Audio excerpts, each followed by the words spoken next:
This past week has been one of the hardest of my life, and yet I don't know that I've ever been more optimistic. Welcome back to the Idea Supply Chain, where we take a look at where ideas come from and what makes those ideas valuable. Last week, I started off the week just a bit rough and chaotic. I've been trying to do all sorts of things, really try to get my business off the ground, and I seem to hit stumbling block after stumbling block. And kind of at the beginning of the week, I was starting to get a bit down on myself. I had a lot of doubts. Things weren't happening in the time scales that I was hoping for. I saw my resources dwindling. I got really frantic. I started just throwing everything at the wall to kind of see if anything would stick. And then I ended up getting sick with pneumonia. And I was able to do nothing but sleep for about 4 days. Well, sleep and lay around and worry about what was going to happen. Were clients that I was reaching out, that I had, already reached out to in various stages, were they just going to end up dropping me? Was everything just going to go to hell in a handbasket?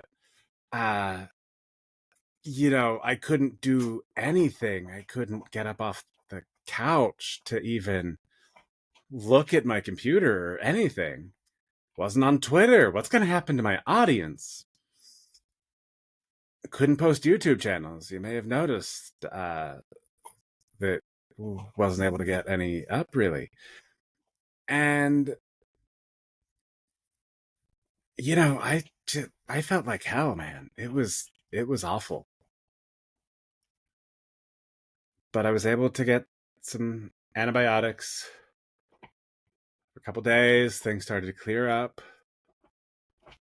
I could say the sun came out a bit. And I started to realize something. Okay, the sky hasn't completely fallen. Things are still very hard. Nothing got easier, that's for sure. But no potential clients have just shut down because I hadn't communicated. Really, the two that I'm really hoping to work with actually ended up putting me in a holding pattern anyway, so that timing kind of worked out to my advantage. But honestly, I think one of the things that really helped the most was giving myself some space. I couldn't just do things anymore. And so, I think we have this tendency to kind of do a whole bunch of things in hopes that like one of them will stick.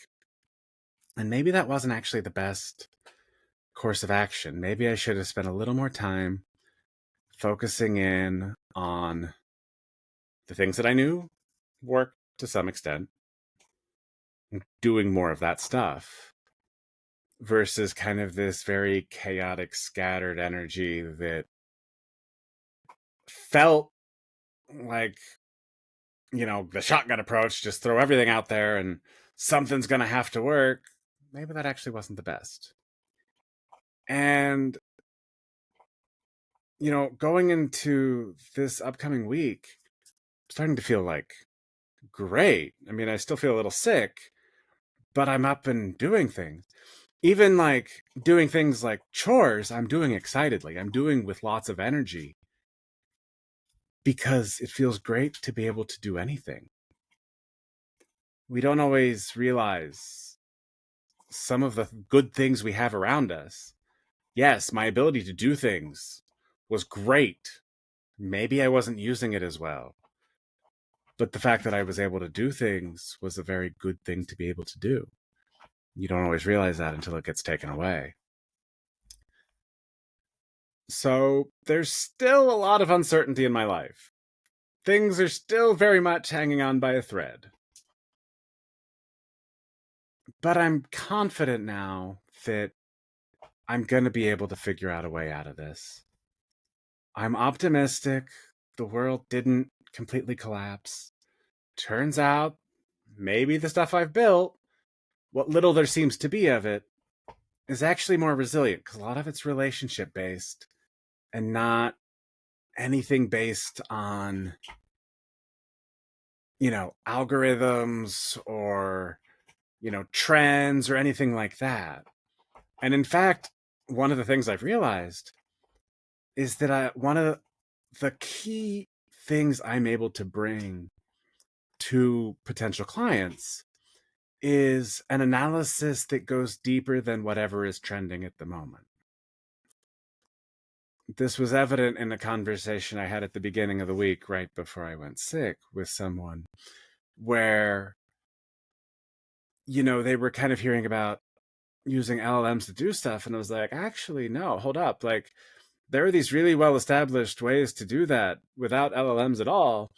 Like, basically we can do X, Y, and Z. Maybe just run some like linear regression or, random forest models, just basic machine learning models, over this data. And I bet we could get some pretty good results.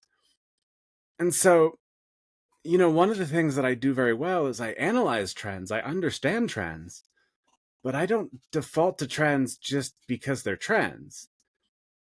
I like to use trending technologies that are up and coming and changing rapidly, but that doesn't mean they're the best solution for every problem. And understanding this was actually, I think, really key in helping me see my own value. Because a lot of people are making a bunch of money on just trends because they're selling these trends to people who are buying them because they're trends, but they're also doing things on very, very shaky foundations. There's a lot more uncertainty down the road if you're selling that. I have a lot more certainty in what I will deliver down the road because I'm understanding when to go tried and true versus when to use the new shiny. Because I've been around the block. I've done this for a while. And I have the experience to kind of showcase, hey, this is why you want to use this technology versus, the one that's all popular right now. Different flavors maybe of the same thing, but the old version is actually going to work way better, way faster, way cheaper. And when I can present that to a potential client, it's actually not that hard to build trust with them. Hard part is kind of getting into some of these conversations with people who need what I'm talking about, but they are out there. And now that I'm starting to see that they're out there and I'm starting to understand where my expertise really comes in, I'm starting to feel a lot more confident about my future. It's funny how all this plays together. So that's it. In a nutshell, it was a fucking hard week last week. It was miserable. I spent a lot of it in pain between the coughing and the headaches that came along and just all sorts of stuff. It was not a fun time. But man, coming out of that, I don't know that I've ever felt that the future is brighter. So I hope you'll join me in welcoming this coming week as the start of a brighter future. Now we just have to go out and make it one. That's it for today. Thanks for watching. I'll see you in the next video.